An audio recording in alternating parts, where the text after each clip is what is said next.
Hello, everyone, and welcome to Big Sam's Long Balls podcast with me, Dan. It is another game that Liverpool have been embarrassed, battered, and destroyed. Another away game that ends in defeat. Another away game where Liverpool concede three. And really, the questions have to be asked at Liverpool at this moment in time. Does Jurgen Klopp stay? Does he be sacked? Does he walk? Do the owners care? Are they looking to sell? Are they looking for investment?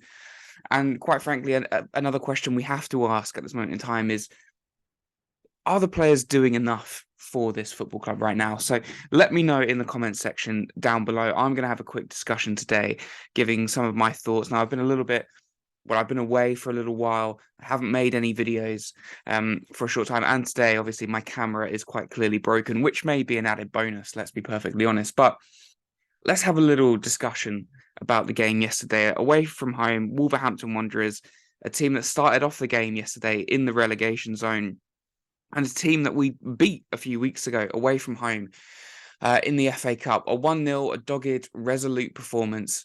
Not one for the ages, not a fantastic performance, but something better. We were tight, we were compact. Players like Elliott were starting to really sort of shine. And players gave absolutely everything that day.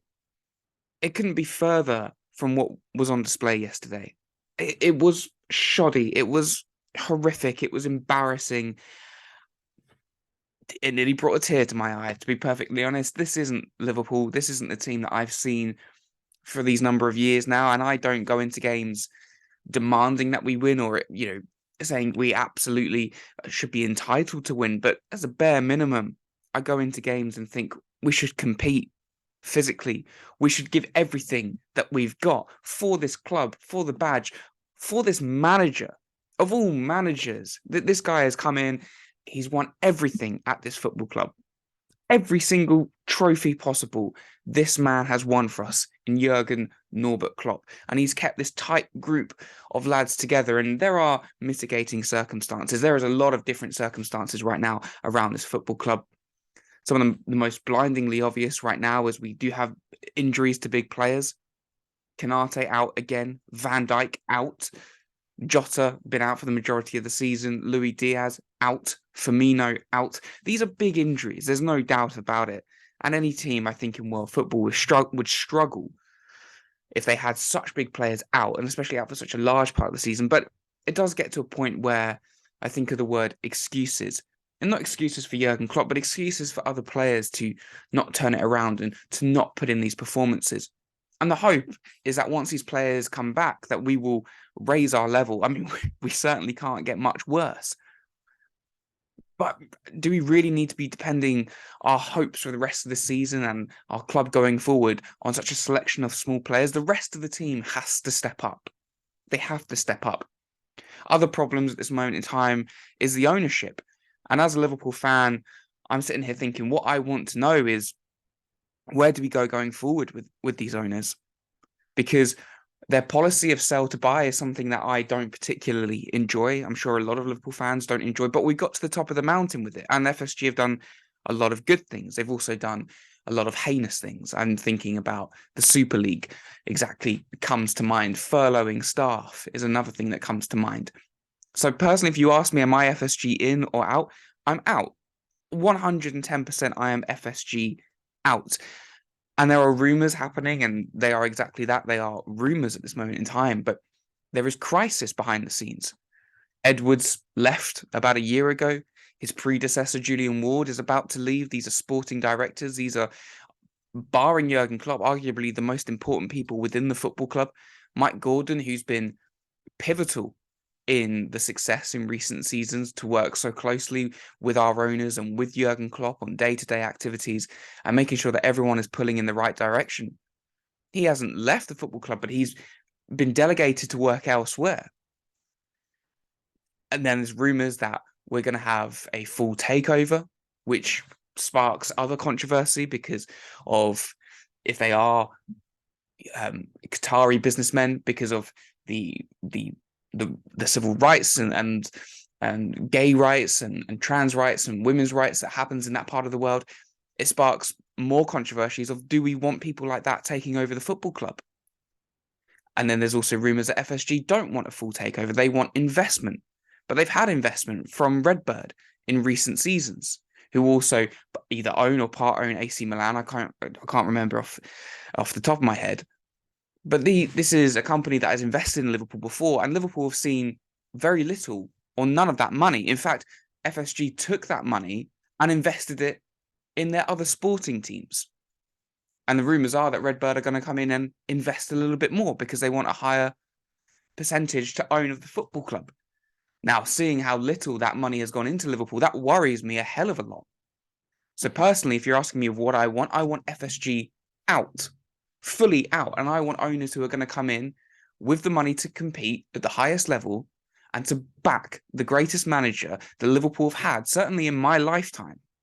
And we've been here before with Rafa Benitez, with Hicks and Gillette.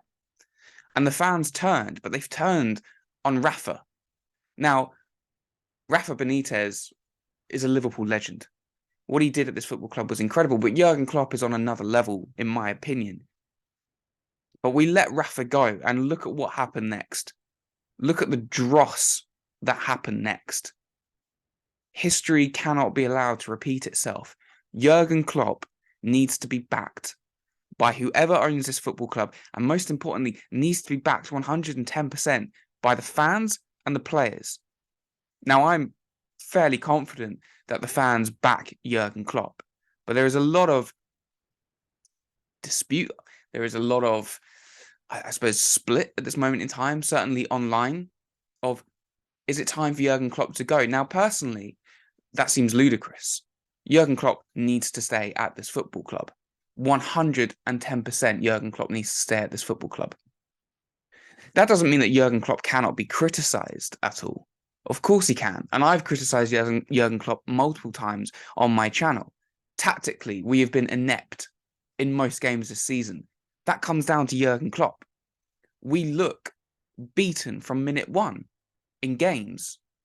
You have to criticise the manager and the coaching staff for that. But that doesn't mean that you want him out.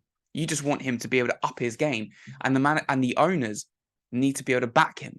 But I don't want to spend this whole video talking about the owners. I don't even want to spend this whole video talking about Jurgen Klopp. I think there is a problem behind the scenes, and we don't know what it is at this moment in time because, like I said, it's all rumours, it's all reports. I'm not there, and I'm just a fan with a very, very small YouTube channel who's giving his opinion. I can't talk about what happens behind the scenes. For certainty, all I can talk about is what I see on the pitch. And what I'm seeing on the pitch is horrific. It is horrific. And these are players that have done everything that we could ever dream of as fans. These are players that I don't want to criticise. And I think a lot of Liverpool fans don't want to criticise because they've won the lot. And not only have they won the lot, they've competed at the highest level consistently for 5 or 6 years now, up against the likes of Manchester City, which is incredible. The consistency, the effort that they have put in, how hard they have worked. To sit here and criticise these players, it feels wrong. But it's time now that the players are criticised. Because what we're seeing this season, it's not 100% on them. As I've already discussed, there are other circumstances behind the scenes with the ownership. And obviously Jurgen Klopp and Pep Lingers and the rest of the coaching staff are making wrong decisions.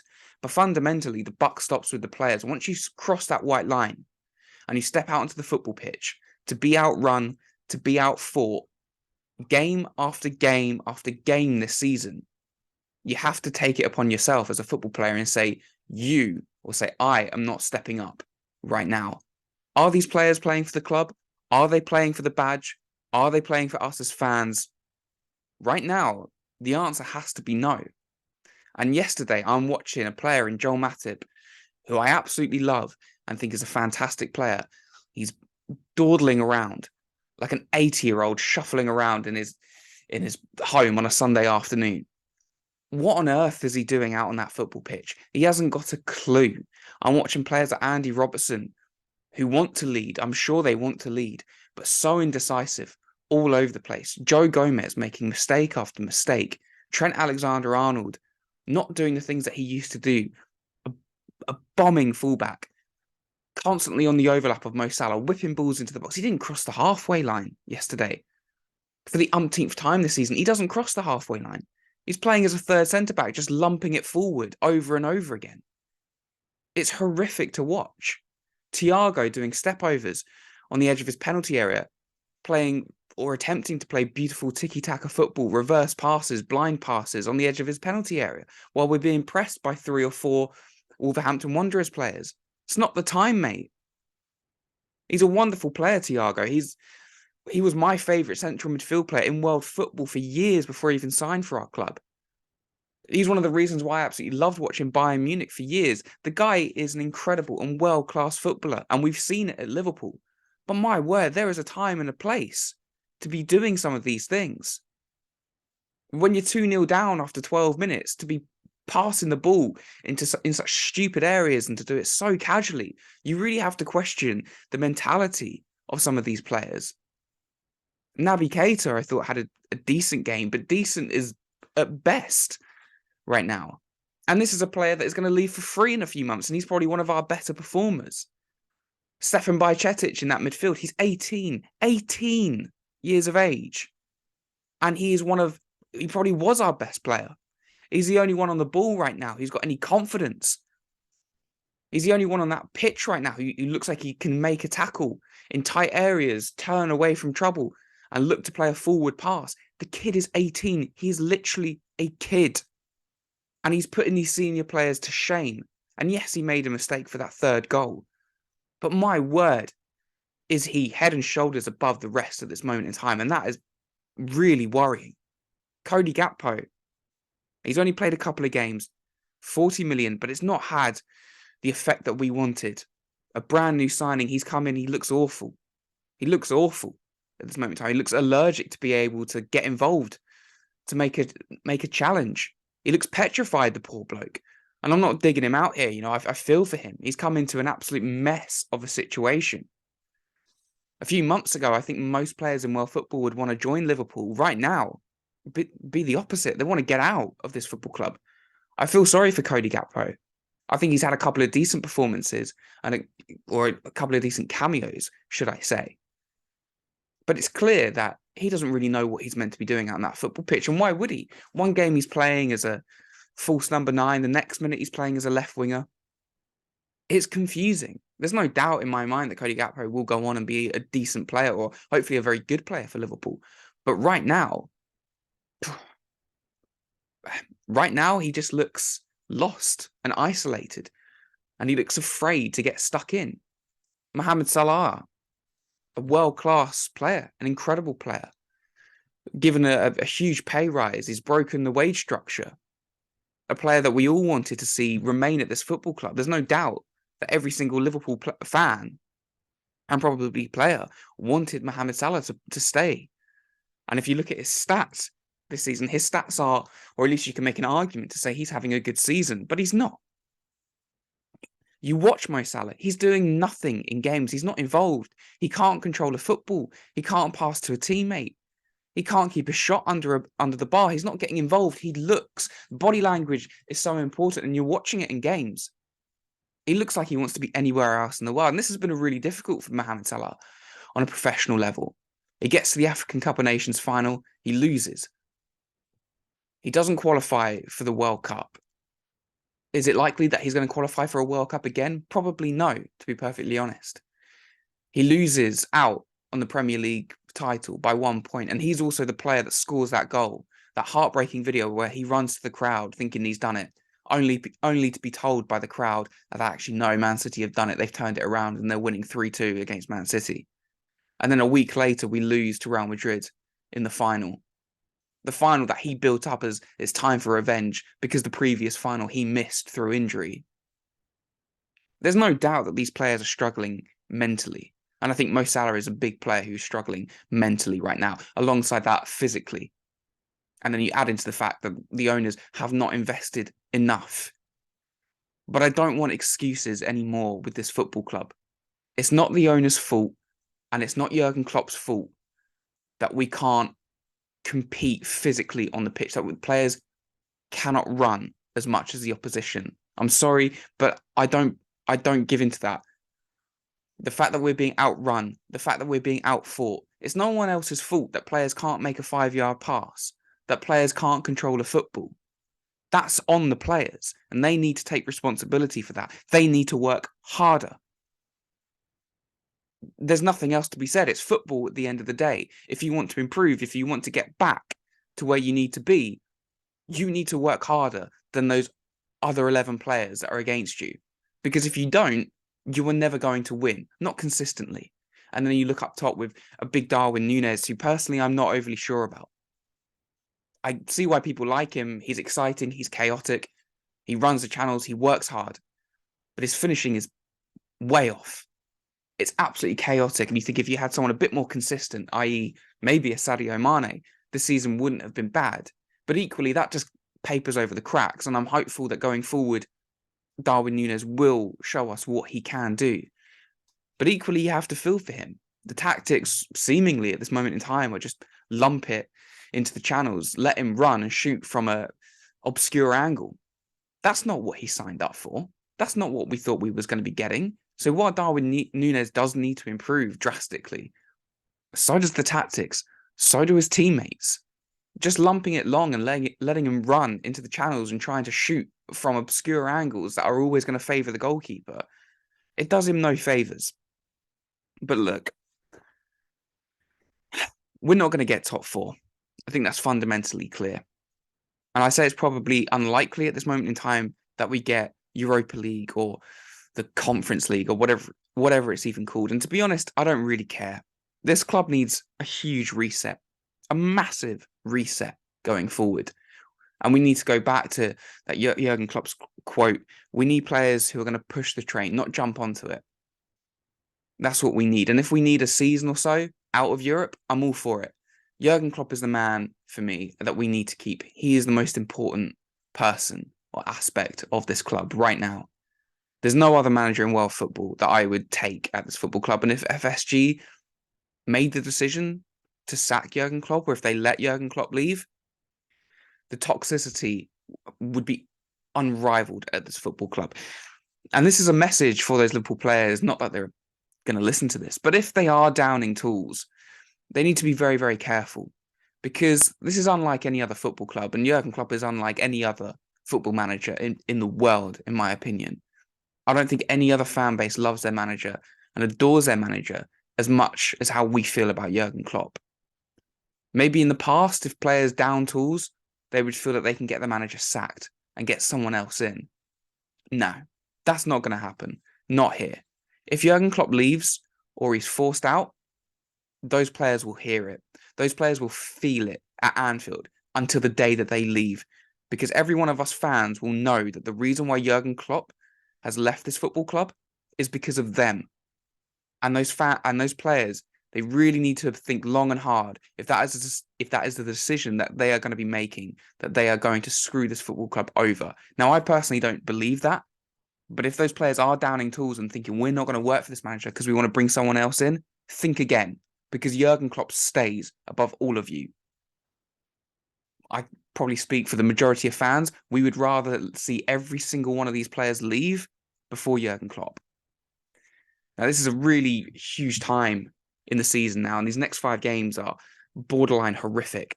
Everton at home next week under Sean Dyche. Sean Dyche and Jurgen Klopp have a bit of a history together, and they've just battered Arsenal, the best team in the league yesterday. Not battered in terms of beating them 4-5-0, but physically on the pitch. They were brilliant. They were breathtaking. Everything that Liverpool are not at this moment in time. You have to be up against Everton, our local rivals. You cannot, under the Anfield lights on a Monday night, you cannot put in such a half-assed performance. You cannot do it. Next up, or along with the next 5 fixtures, we've got Real Madrid home and away. The expectation isn't to go and beat Real Madrid. We know that's highly, highly, highly unlikely. But for the love of God, compete. Give something. Show some professional pride. We've also got teams like Newcastle, who are the opposite of us at this moment in time. And yes, they have spent some money, but nowhere near the amount of money that they're capable of spending. But you know what they have in abundance? Pride, hunger, determination, aggression, togetherness, everything that this Liverpool team used to have. We've also got the likes of Manchester United and Arsenal on the horizon. And we're only 11 points clear of the relegation zone. I cannot believe I'm even saying that. I have a fear that with the final couple of months of the season, we're going to be looking over our shoulder thinking, can we go down? It's horrific. But the only people that right now that can change the season are the players. Long term, other things need to change. FSG either need to, if they're going to stay, they need to change their sell to buy policy. It has to change. Otherwise, we're never going to compete again. Not consistently. Hopefully going forward, new ownership will come in. And I also think new coaching staff or 1 or 2 new members in the coaching staff wouldn't go amiss. And a couple of new signings need to happen. But between now and the end of the season, none of the big things are going to change. The only thing that can change is the players' application and determination and hunger. If the players give that, we've seen that the quality that they have over the last couple of seasons, we will be okay. I'm not expecting top 4. I'm not even expecting European football. But I just want to see some damn pride from this Liverpool team. For the love of God, can you at least just play for the shirt, play for the badge, play for the fans, and play for this fucking manager? That's all we ask. Right. I'm out. If you enjoyed the video, give me a like, give me a subscription. That would be the dog's bollocks. Let me know your thoughts in the comment section down below. As always, you guys are the most important aspect of this channel. Thank you so much for watching, and I will see you very, very soon. Come on, Liverpool. Get your damn act together.